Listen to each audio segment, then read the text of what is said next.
Health officials in China blaming imported cases of COVID-19 for recent cluster outbreaks. They warn that it's been carried in not only by some human travelers, but also, and perhaps more alarming, on goods imported from other countries.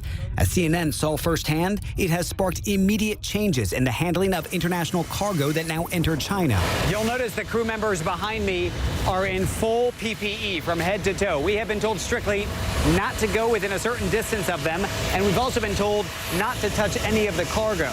The reason is there's growing concern here in China that the imports from other countries might be carrying the virus, particularly frozen foods.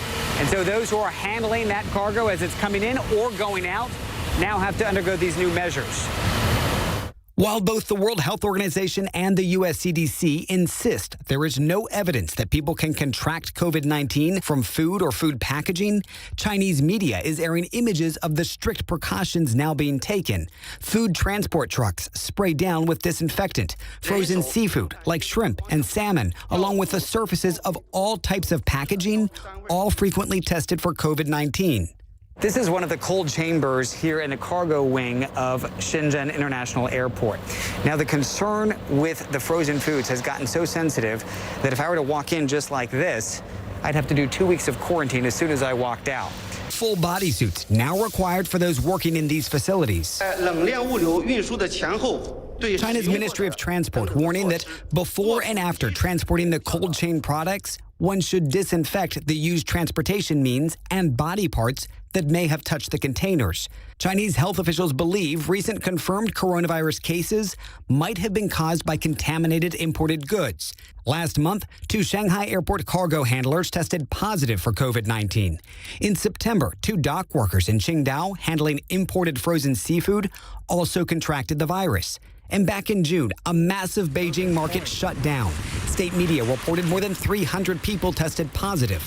Some have suggested that cluster outbreak might have been linked to imported salmon.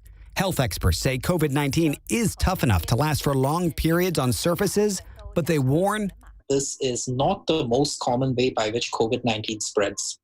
In most situations, COVID-19 spreads from person to person, directly by little particles in which the virus is present through the air. Still, Chinese state media are using the imported case fears to repeatedly put into question the actual origins of the virus, stressing that Wuhan is the place the disease was first identified, but probably not the place where the virus originated from, sowing seeds of doubt ahead of a WHO field team's upcoming trip to China.